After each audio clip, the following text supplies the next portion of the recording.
We are, and C-Clear is, so honored to welcome our closing plenary speakers, Vanessa Delgado with Azure Development, and Alfred Fraijo with Somos Group. Thank you so much. Good afternoon, everyone. How are you guys doing? Yeah? Can we get a better round of applause? There we go. We're going to have a great time together. And it is such a great privilege to be able to bookend the conversation that you've had for the past couple of days, to serve as the culmination of, I think, tremendous fellowship and partnership for this incredible organization. So first, I want to acknowledge Jean and everyone else on the team that put this conference together. Let's give them a round of applause as well. You know, first I'll start off by saying you have the deck here. My name is Alfred Fraijo. I'm the founder and CEO of Somos Group. We are a multidisciplinary shop that's focused on city building and social justice in California. And I have the pleasure of also introducing my partner in crime, so to speak, my colleague, Vanessa Delgado. So I'll get a chance to introduce Vanessa, who is truly the keynote speaker for this panel in just a second. But what I want to say is that the reason why I am so thrilled to be able to close out the conference is because you have all been in direct conversation about the topics that are true to our hearts, to Vanessa and my heart, which is around community development, which is around the opportunity to build land and reuse land in a way that is responsible, that addresses the issues you discussed yesterday, which are issues around displacement. How do you center the reuse of impacted land through the lens of community resilience and community opportunity and restorative justice? And that is truly what drives the work that we do as professionals. So really thrilled to be with you today and have a conversation around economic development and anchor it in specific projects that we want to talk about as well. So the paths that Vanessa Delgado and myself have taken have really been, in many ways, parallel paths, both in our professional and personal journeys. And so what I want to do is introduce Vanessa. I'm going to give her a chance to talk a little bit about herself. Then I'm going to talk a little bit about my company and my platform, and ultimately we'll get into a discussion around the projects, as I mentioned, and we'll have, I promise, we will leave some time for Q&A. So Vanessa and I mentioned we have parallel paths. We grew up in households that were run and had the heritage of immigration and immigrant families. We grew up in historically underinvested neighborhoods, communities that were disproportionately impacted by social, economic, and environmental discrimination. And we have dedicated our lives to repairing some of those injustices, historic injustices.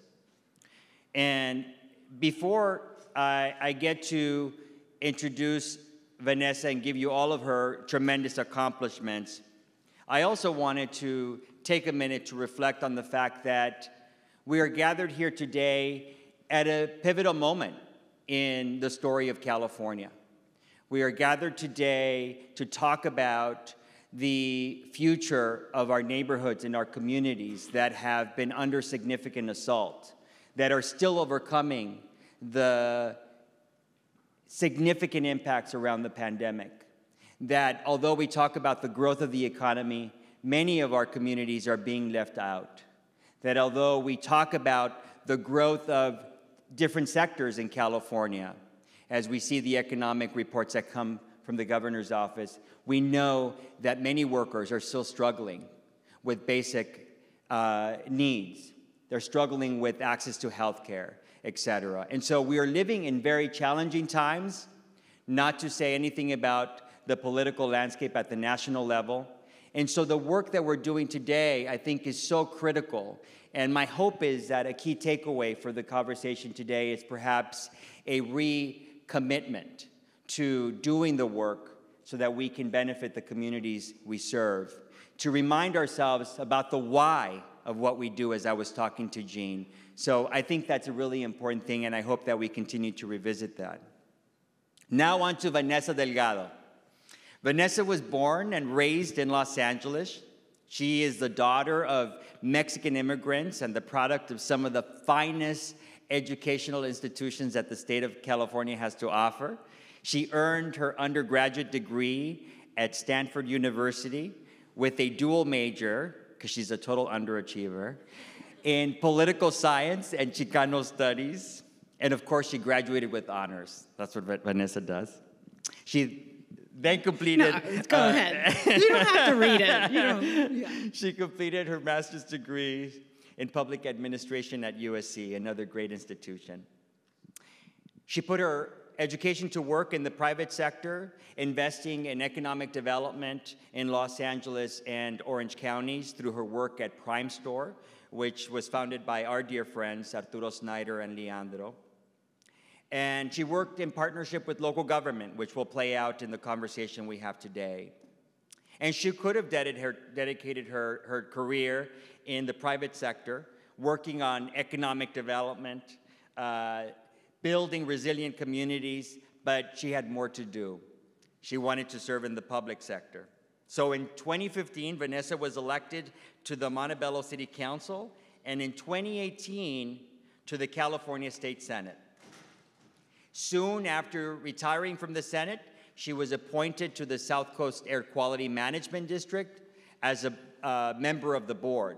Now, there are very few people in this room that don't appreciate the magnitude of serving on the AQMD. You are all very familiar with its scope and work. But I'll leave you with just one statistic. The South Coast Air Basin, encompassed by the AQMD for the South Coast, is bigger than all but 6 counties in the United States. It covers more territory than 7 states in the US. And in 2023, Vanessa made history by becoming the first Latina ever to chair the governing board of the AQMD. It's a tremendous accomplishment. It's a tremendous responsibility. And we know that not only because we recognize that achievement to lead an organization as complex as AQMD, but we also recognize it by the fact that there are very few women of color in power in California. As Michelle Obama said, and I quote, "People of color will never benefit from the affirmative action of generational wealth. If we bankrupt a business or choke in a crisis, we don't have a second, third, or fourth chance." And consider that we're talking about an extraordinary woman with an incredible degree of accomplishment. And I want to leave you with this thought before I turn it over to Vanessa, which is, oftentimes we talk about the immigrant experience as overcoming obstacles, as exceptionalism, as if the accomplishment is just overcoming hardship. And we don't focus on the contributions that the immigrants make to industry, the exceptional work that is being done, the ideas that are being brought forth, whether in business or in the private sector. That's the piece that I would love to focus on today. Not so much the exceptionalism around overcoming hardship, but the fact that we have an exceptional person on stage sharing this opportunity to be with you all today. So with that, I'm going to turn it over to Vanessa to say a couple of words, but just want to acknowledge her with a big round of applause from the folks in this room.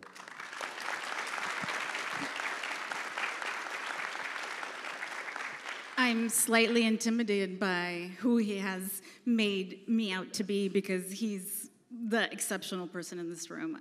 Hopefully, you all get a chance to work with Alfred. He's amazing. Now, I know we're the last session today.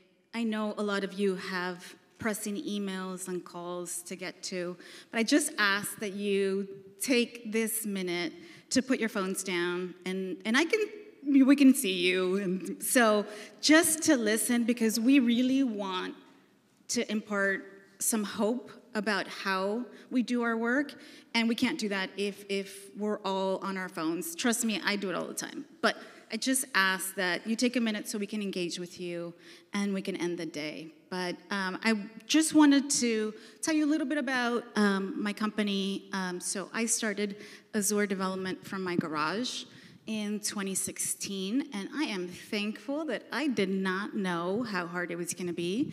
I am apparently the only Latina-owned development company in California. Yeah.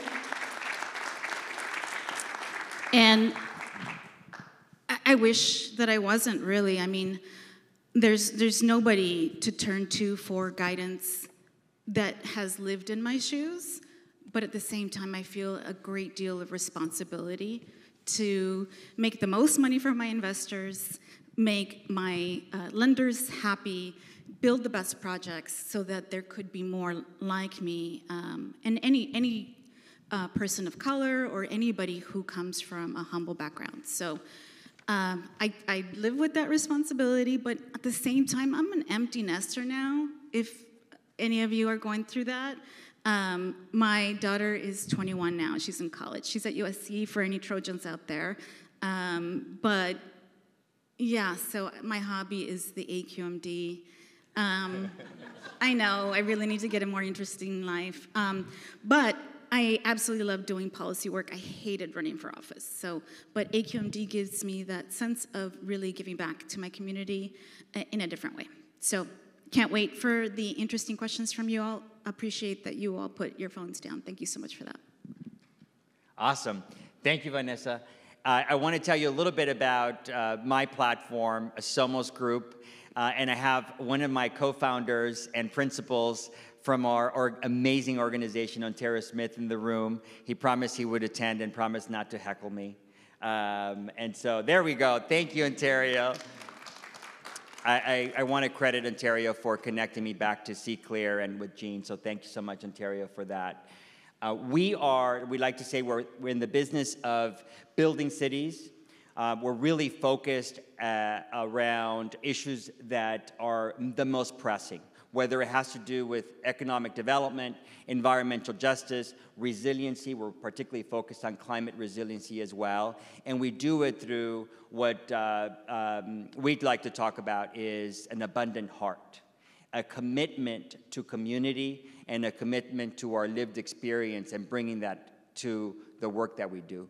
We like to show up as a whole person, and that may be as a cisgender individual, as a gay man like myself, as an immigrant or sons of immigrants and daughters of immigrants, as first-generation college grads. We really are intending to create a big tent. And we believe that not only doing the work around a multidisciplinary lens, because I like to say that our clients come to us with challenges, business challenges, not specific environmental issues or legal issues or planning issues. And so it takes really a multidisciplinary team to be able to tackle these most pressing issues and create great outcomes for our clients.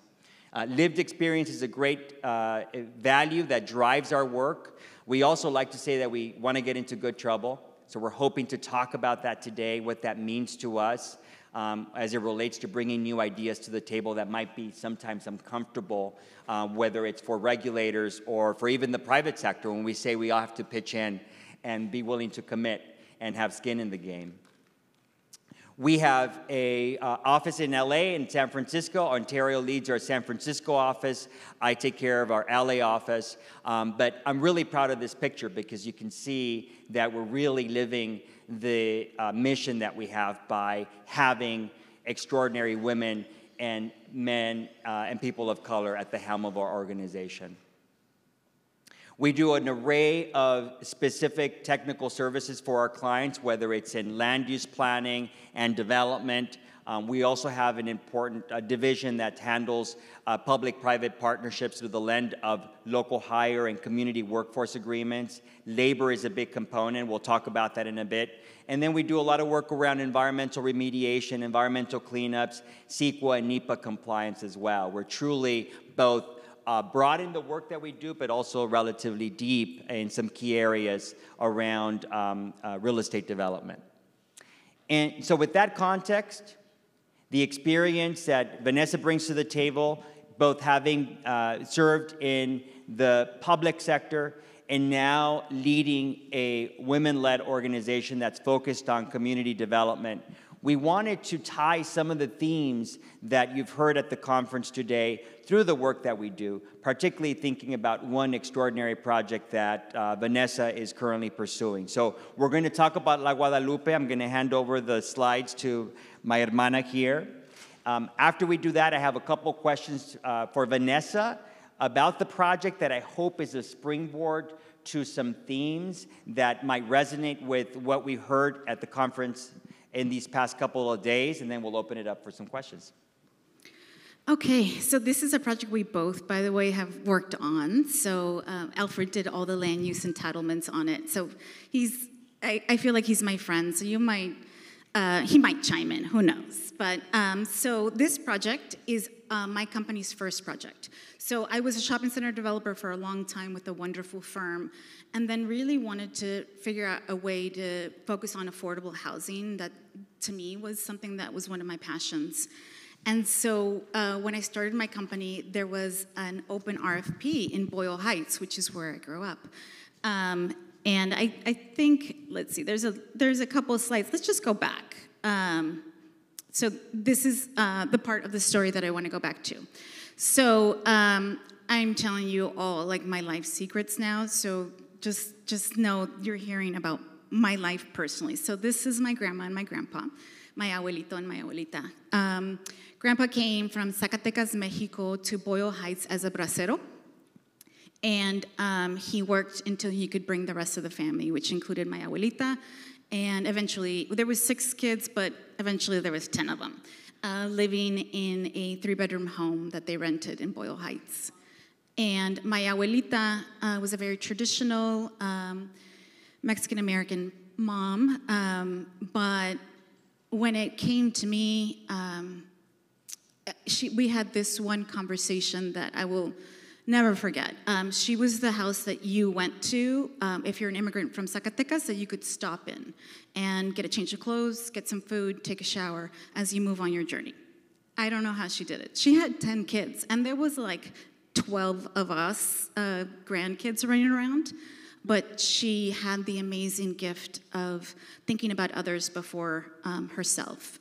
And when I was 9, I remember I was getting beat up or something happened with the cousins, and she took me inside, and I'll always remember because she had plastic covering over her brown velvet couches, and they were like chafing me. It was really hot, and I was 9 or so, and she told me that I was different. I was a very nerdy kid, and that I was going to do something special with my life. But that I had to promise her that day that I was going to do something to help the community while I did that. I was 9. I was focused on the plastic. Like, it was just not, I didn't understand. But because there were so many of us, I didn't have too many opportunities alone with my abuelita. And so I always remembered that. She died 4 years after that. But I believe that she helped me through the most difficult parts of my life, in heaven or wherever she is. And so I never forgot that promise that I made to her. And on our first project, I got a chance to make good on the promise. And we went after this project in Boyle Heights.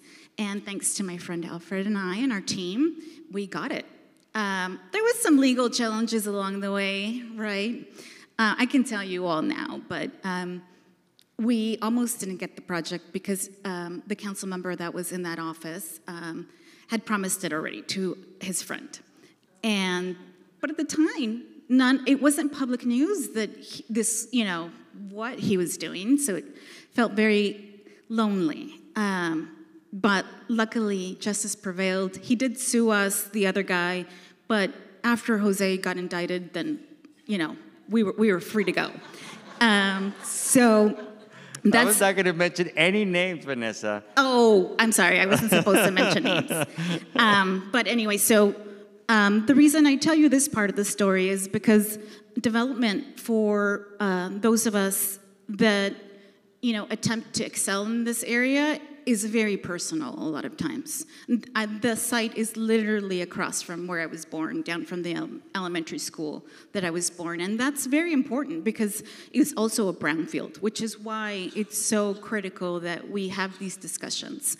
But after the indictment, this article came out in the LA Times. It was 2017. And this article highlighted the rise in homelessness in the Latino community. And I woke up to it, and this is a picture of my uncle. So my uncle was the face of homelessness in LA. He was living down the street from the site that I was working on. And I literally named the project after my grandmother, and this is her son. So it was a call to action that I had to do something to help homeless families, homeless people. Now, I just want to be very honest with you, that I will never be able to help my uncle get off the streets, not even for a project that bears his mother's name. But if I can do my part to help in some way, that's what I'm here to do. So we created La Guadalupe, named after my abuelita, who I know is very proud of that. And we started the project with an excavation of the remediation. Didn't go quite as planned, as brownfields development always happens, but we got through it. And I did want to give a little bit of a shout out. So if you see here, this is permanent supportive housing. So all these units are for the neediest in our community at 20 to 30% AMI, for those of you who are familiar with those categories. And then we have this ground floor component, that's retail. And I think that's super important. We're across from the Gold Line. This community needs quality retail as well. But my partner, who I had to take on, because this is my first project, another nonprofit, would not have anything to do with retail. And neither would our lenders. So I wanted to give a special shout out to our lender who actually took a chance on this. So please, if you guys could just raise your hands. Genesis LA made it possible for us to, I had no leases. I just basically said, can you trust me that I will get this done? And there was some squabbles along the way because it wasn't working out the way it was supposed to, but now we're on our way to get this thing open next year. This was the second groundbreaking after the brownfield was completed. And now Kevin De Leon was our council member at the time. So we went, I think, this is our second council member. So, and this is a picture of Alfred and I at that event. Really, we could not do this project without the amazing team that comes with it. And this means that I couldn't pay my bills necessarily on time, that I needed consultants who understood what it was like to have a small shop. And if some of you think, like, how can I relate to this? I'm not gonna go build a permanent supportive housing. It really does take a team. There are over 100 people who have worked on this project. And each of those people had to do something a little different to make this a reality. For a small developer to do this, $40 million project takes a lot of people. It took our engineer, who spent more time than he probably would build, to do this. Some of you might be engineers. I love engineers, by the way. But so how can we support projects like this? It does take everybody in the room. And I just wanted to show you this picture. This is my family. My grandpa that you saw as a bracero is standing right in the middle. And this is just a little branch of the family because it was a weekday. There's a lot of us. It's a lot of fun at Christmas. But definitely wanted you to see the real life energy that comes from developing in the communities that you grew up in. And this is it a few months ago, so it's the stick build that's there. Mariachi Plaza is across the street with the gold line, and downtown is adjacent. So just super proud to be able to work on something in the community that made me who I am. So that's La Guadalupe. Thank you, Vanessa. Let's give Vanessa a round of applause and Azure Development for this amazing project. I want to start the conversation around the pieces that you touched on. There's a lot of great things about the project, and there's a lot of unique aspects of the project too. And we are talking a ton about how we take these innovations around community investment and housing development to scale. And I'm curious now, having gone through this multi-year process that initially we thought was going to take a couple months, what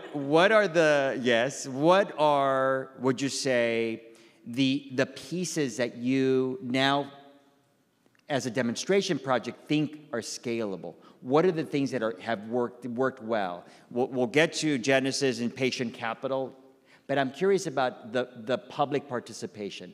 What are the things that you think, hey, if we do these things in other projects, it will accelerate development, it'll give us an opportunity to do this at a greater scale? Yeah, no, I think that's exactly the point of today, is how do we scale this type of development?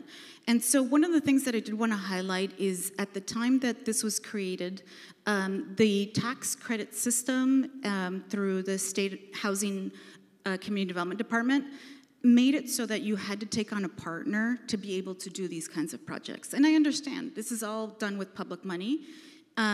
So I had to give up 55% of the project, named after my grandmother. You heard all the stories, after I got through all the most difficult parts. So I had to bring in a partner. And I'm thankful that now there's a program called Emerging Developer for those of you who are in this space, where you don't have to do that anymore. You don't have to go give away your projects. So I talk about this all the time. I haven't and won't make a single penny from this project, and that's not sustainable for whoever is coming up next. So the Emerging Developer Program has created this pathway where you can essentially get more developer fee for your project, so it's not taken away from you necessarily. So that has been amazing, and at the point of this project, we didn't have Executive Order 1, which essentially fast-tracks projects with a dedicated timeline in 90 days. We didn't have that, so Alfred had to work his magic on all of that. And the fact that it was a brownfield caused us to be in this kind of endless CEQA cycle. For those of you in the room who love CEQA, I do think we need to continue to reform it, especially for projects like this. I only ran for Senate because I thought I could do something to make well-intended policies more practical for development. Our issue is a supply issue. There's just not enough. And so it makes these extreme situations that we have in a lot of areas. So I definitely think there's more to do, but I'm excited about the progress that I've seen even while this one's been developed. Thank you, Vanessa. I'm interested in talking about the piece around private capital, patient capital. Oftentimes, the affordable housing projects that we work on do struggle for the commercial uses because either that's not the expertise of the developer that's focused on the affordable units, or the financing itself is not accessible, particularly when you're building projects without commercial commitments. Tell us about your relationship with Genesis. Talk to us about how you see in the capital market space or the CDFI space. Is there some movement and progress and some innovation that you think is laudable? Genesis was a big supporter of the company I worked with for a long time, called Prime Store. And I got to know them through, sweat, blood, and tears over a lot of other projects. And so when it came to my first project, they're really the person I turned to because they knew that I could actually perform. But it was a very different situation.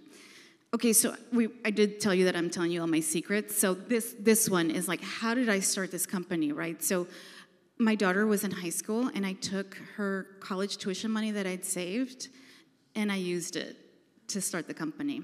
So that was only, I mean, for me, it was my life savings, but it was $150,000 to start the company. And we had employees from day one. So again, very thankful to really be quite naive and optimistic about what it took to run a development company. So a reason I tell you that is because when somebody like Genesis is putting out several millions of dollars and there's not a net worth to back it up, it is incredibly challenging. I don't know very many lenders who do that. I mean, I really don't think I could have done it had I not had those years of experience with Genesis. And now what I see is that even their cost of capital is hard to make projects work. So I can't get access to large foundation money. When we ran into a problem with this project, I'm thankful that we got a small grant from CCF, California Community Foundation, to keep it going. But I don't have access to big scale foundation money. So for me, what I've been trying to do is tell them, foundations meaning, how much this was critical to the success of La Guadalupe. And so that foundations can continue to invest with them so they can help other developers. It's not about me. It's about proving that this can be done. And they're really one of the only patient capital like that doesn't exist. And I couldn't get any investors because there's no money to be made. So I really could not have put in retail without them. Thank you. I want to talk about another topic of the conference, which is stakeholder engagement and partnerships with local organizations, with folks that frankly are distrustful of developers. When you think about Boyle Heights, you think about historic underinvestment, even on the part of government. And so there is a level of acrimony that I think is the baseline condition for a lot of conversations with stakeholder groups. So I'm interested in that component, perhaps both in your role as developer in that space, but also in your capacity as a leader at the AQMD. How do you see the role of community playing a part in either the policymaking or the outcome of these developments? Yeah. Now, I did have a wonderful experience in the community outreach. Again, this is where I grew up. My cousin was on the neighborhood council. The leaders knew who I was. Other than the small city council member indictment thing, the community aspect was wonderful. So I'm going to choose to focus on AQMD because I had a huge lesson learned in Boyle Heights recently.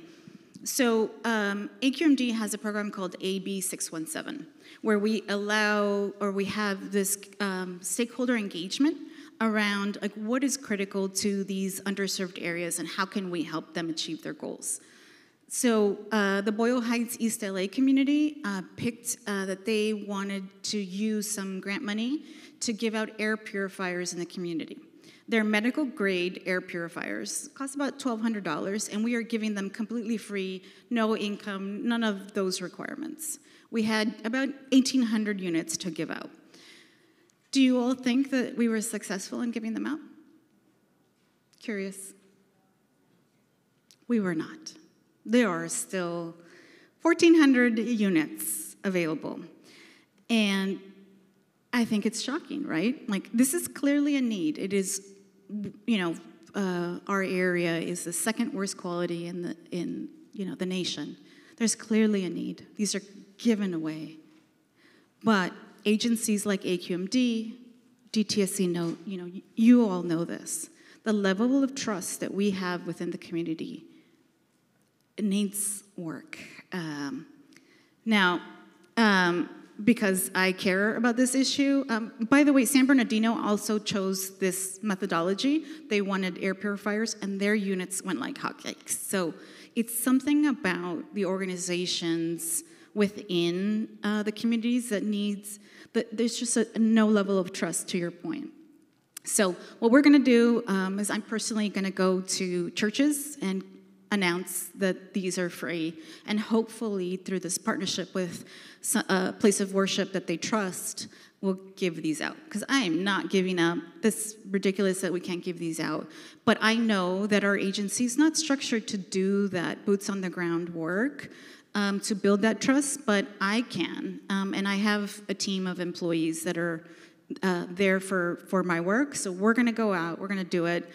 And I want to take those lessons back to AQMD because we serve a very large area, but we need to do better at engagement. And thank you for raising that issue of engagement and accountability for both us as advocates and representatives of the private sector, but also in government, right? How do you shift business as usual to be more impactful? And I think it's an important piece of what you're mentioning. I'm interested in how you see organizations evolving. One of the trends that we're seeing in Ontario and I have been working and really centered around capacity building in organizations that are saying, we are still seeing tremendous need for housing, for community-based development, for commercial spaces that support and incubate small businesses that reflect the demographics of our neighborhoods that are saying, hey, we're seeing a historic underinvestments, we're not getting the kinds of amenities or services that our communities deserve, we're going to do it ourselves.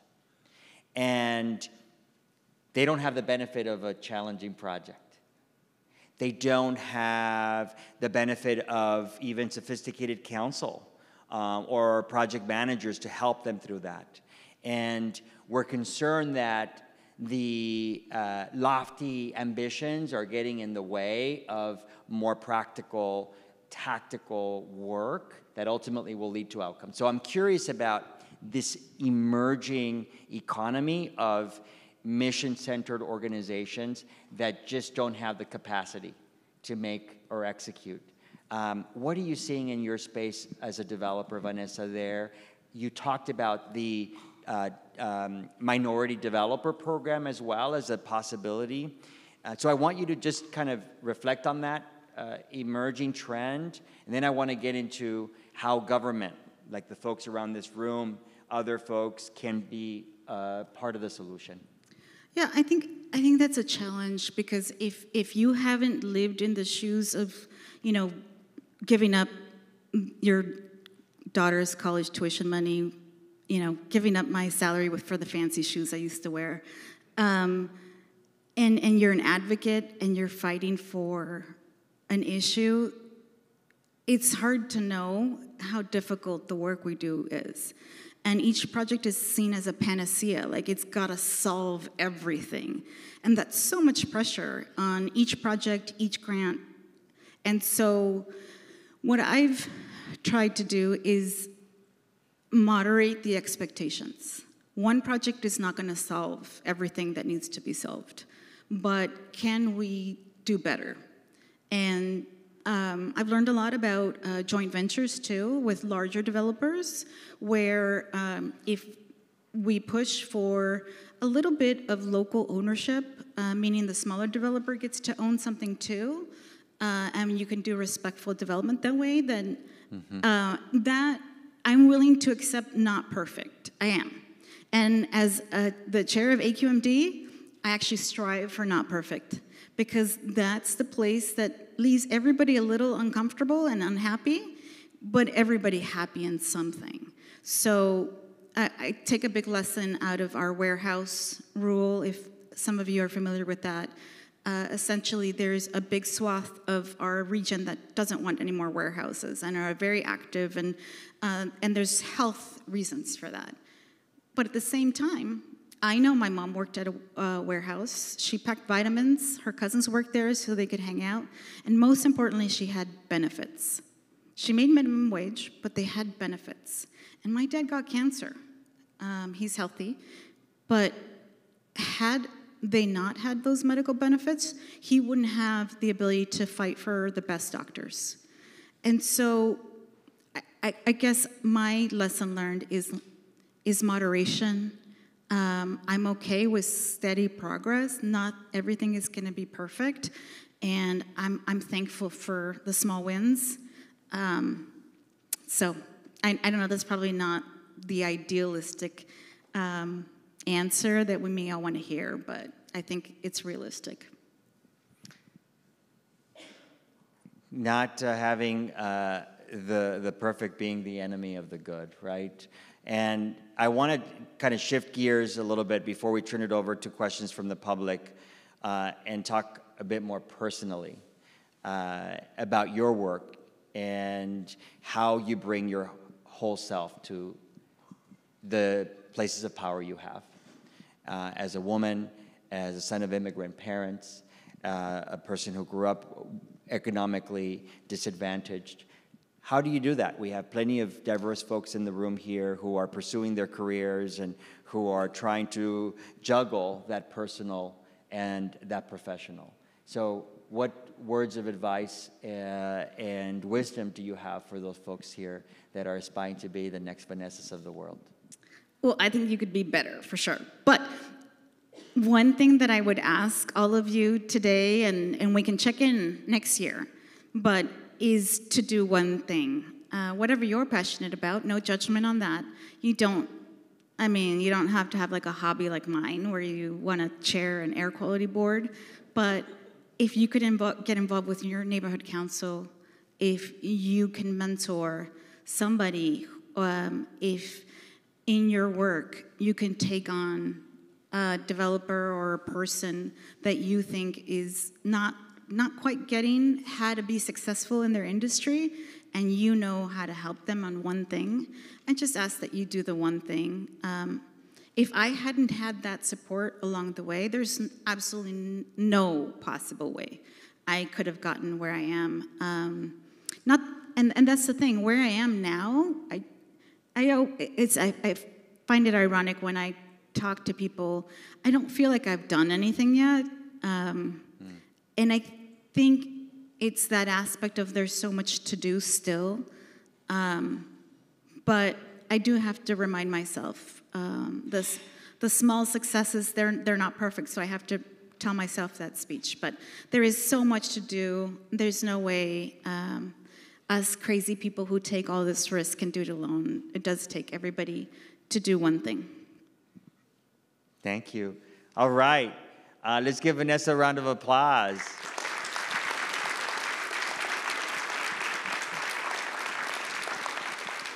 Thank you so much. I'm a lawyer, so I have plenty of more questions to ask Vanessa. We can keep doing this for some time. But I wanted to open it up to our guests and attendees interested in getting your perspective. What are the things that resonated with you on this presentation that you might want to get more information on?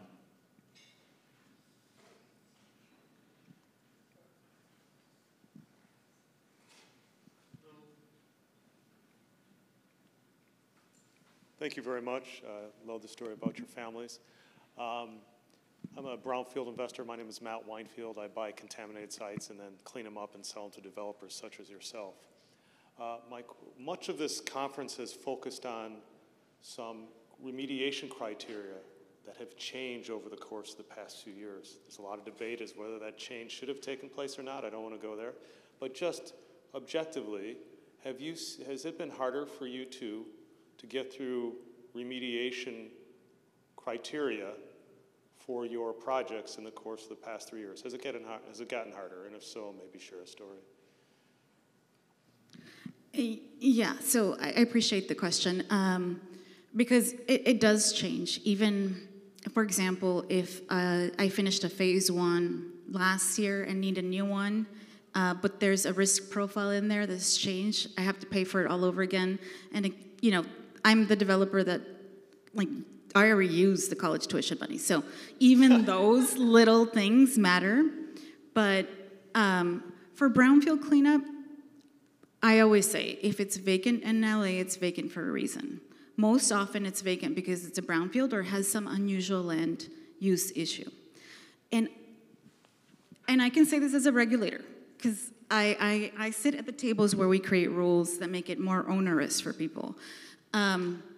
It's back to that same, as a regulator, I think that sometimes folks strive for perfect and are not okay with the good. And I don't necessarily mean that from a risk profile, meaning health risk profile, but it is almost impossible to do that kind of development. And if you're seeking grants sometimes, they have so many additional requirements that are just so hard to do. And I just sometimes wish that people would hear the real life experience of what it is for somebody like you to clean a brownfield. Because in the end, turning that property into something useful, hopefully affordable housing, is just better for everybody. But I do think that regulators make it a little harder than it needs to be. And again, I can say that because I am one. But I'm conscious of it and want to do better. Thank you.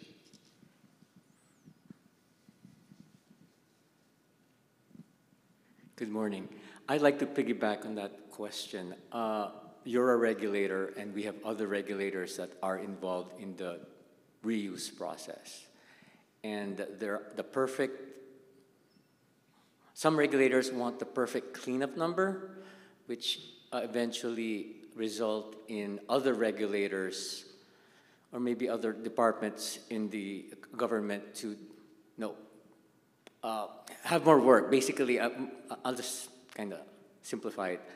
You have a perfect cleanup number, which results in a property not being developable, which ends up causing the site to be vacant, and for that demand to be pushed off elsewhere and causing sprawl, which affects your agency and perhaps Caltrans and perhaps the transit agency.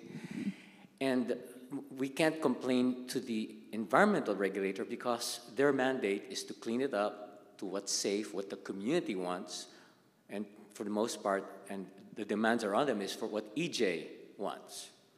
But I'm not going to question the 0.0 whatever with another standard, but that affects other development, other work, infrastructure.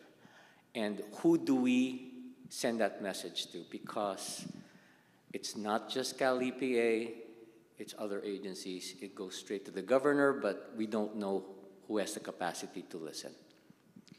Yeah, I recognize that, and I know it's very hard. But if you remember, I said that I strive to make everybody a little unhappy, and that includes our EJ partners. Nobody can tell me about the community.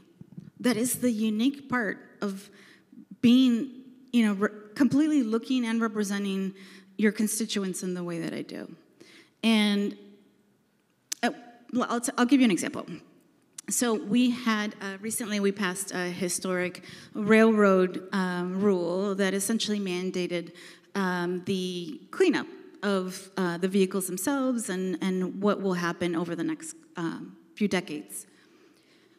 I knew that this was well supported within our board. I couldn't ask because that's a Brown Act violation, but you sense that there's support there. And but this rule wouldn't even take into effect until the EPA Act, and then after they acted, then it really doesn't take into effect for like 20 years. So I wasn't, there's not a lot of controversy, but I wasn't super excited about it either.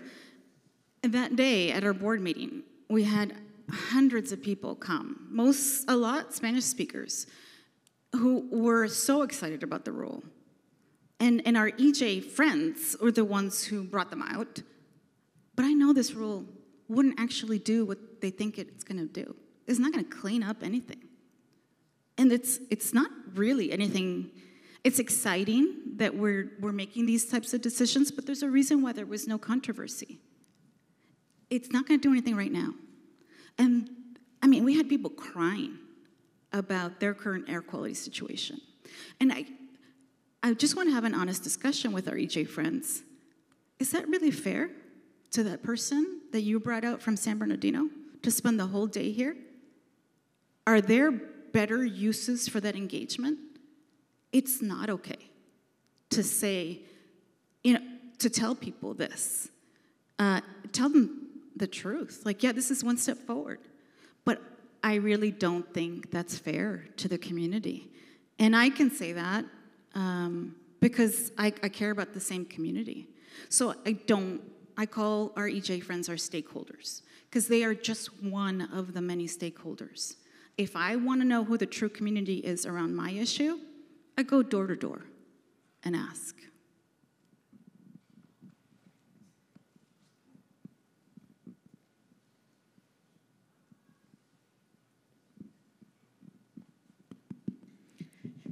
Thank you. Laura with Communities for a Better Environment, one of your EJ partners. We're heavily involved in AB 617 back when we were trying to stop it in Sacramento because it went along with cap and trade, and we are now a part of 617 programs in both Southeast LA and Wilmington. Because we know that this is what we have to work with, right, as you're saying. I have two questions. So one of them, it's really exciting to hear a story of a fellow brown person really wanting to do things for the community. So I know your Huntington Park project is 80%, right, AMI. Can you please describe how you hope to go above and beyond that? How do you hope to incorporate extremely and very low income? Because, the max of 80% AMI is still incredibly high, for a lot of families, especially in Huntington Park.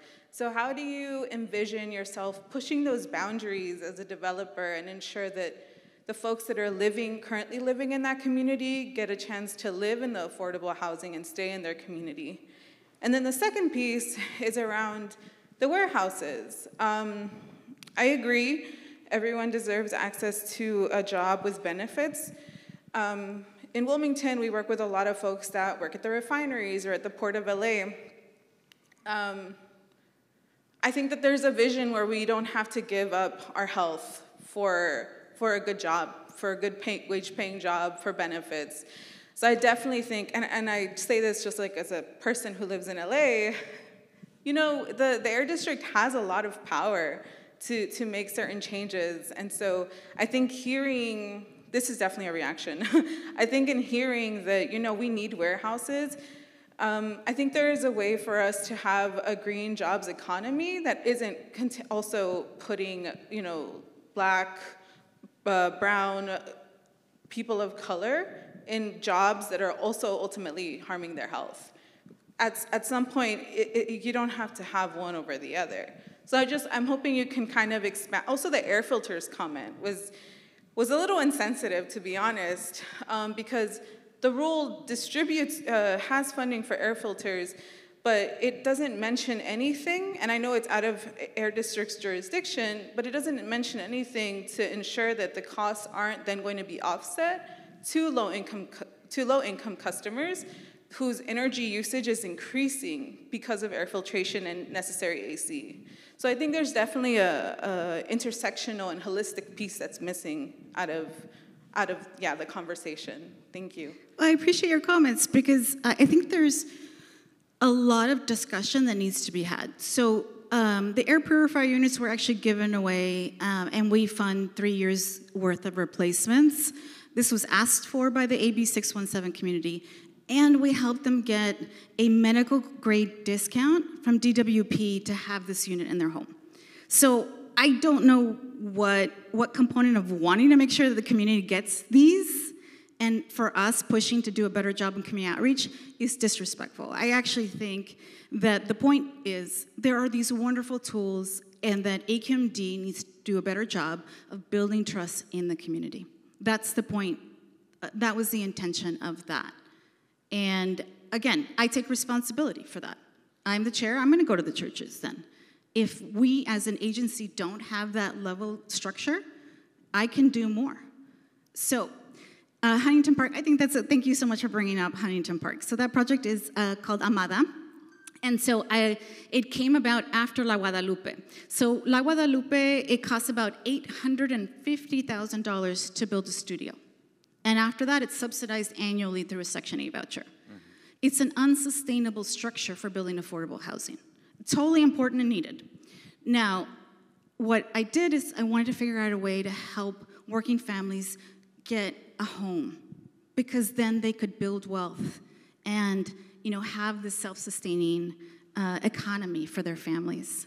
And so Amada is a home ownership project. And hardly anybody's doing this. Habitat for Humanity, I give a shout out to them. They are really the only ones who are doing affordable housing at scale. So La Guadalupe is for 20, 30, or 50% AMI. But we have a Section 8 voucher, so it's really about how much you have and how we can help you there. Now, Huntington Park essentially is like, how can we help you get a home? And so we procured a $200,000 voucher for these homes to put down as a down payment. So you get this $200,000 that you do not have to pay on, and you won't. If you sell it, that goes to the next family. It's a grant that we got through the state. And so we are building these homes for people to actually be able to pay a decent mortgage, and then they get to own it. And so I'm thoroughly excited about the opportunity to help an 80% AMI household have a home for their family. They're 3 and 4 bedrooms. I want to build 1,000 of those. So although I think projects like La Guadalupe are critically important, I think there is so much work to be done for all the different AMIs. It's not mutually exclusive. We can do good work and help a lot of different kinds of families. And I forgot what the third one was. I think we have a question for one last person to come up and ask a question. Otherwise, we can continue to talk about CBE's questions as well.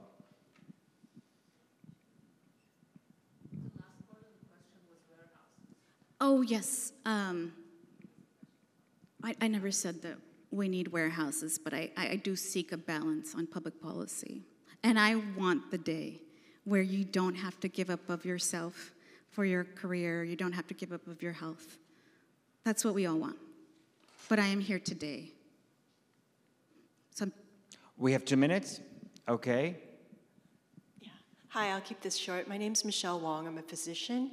I'm wondering if there's resources from AQMD to help do the research to prove a cancer cluster in my neighborhood. This is very personal because I just found out that, I've been battling cancer as well, living in this neighborhood. And in the process, we've been transforming the whole neighborhood in a big way to get rid of some of the industrial polluting businesses, but there's one in particular, and I want to be able to do, go door to door and be able to support why we need to make a change in this particular business. Yeah, that's an excellent point. We do actually have research grants to fund community projects. I would encourage you to look into our EJAC. It's Environmental Justice Action Committee. It's volunteer-based, and that's where we bring forth those kinds of ideas. There are medical staff who are on that committee. We've been trying to do some work around, especially with schools and improving healthcare options for them, but I believe the air purifier idea came out of those kinds of committees. Great. I want to conclude by thanking all of you for your attention, for putting your phones down, for engaging in a lively conversation. I would say that some key takeaways around this is that there's need for additional conversation, that there is such a tremendous urgency to work together to solve these critical issues that are impacting our communities, particularly those that are most vulnerable, as was mentioned already.